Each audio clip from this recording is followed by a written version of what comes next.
เนาะทุกคนอันนี้เฮือนว่าเขาพบเห็นเฮือนโบราณเฮือนสมัยตะกี้ได้ที่ยังมีอยู่ในเมืองสมวยแต่จริงเขาก็หาเลาะเบิ่งยากเลยอยู่ในเมืองสมวยนี่มีเฮือนแบบนี้อ๋อทุกในบ้านลึกลับบ้านกลางป่ายังมีเฮือนแนวนี้ทุกคนอ๋อเฮือนนี่แบบยา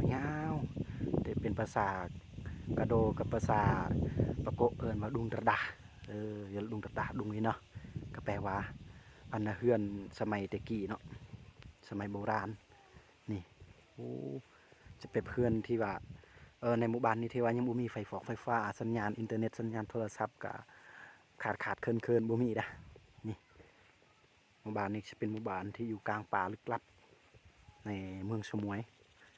โอ้คักสุดยอดเลยหญ้าก็เขียวคักกะลีนะ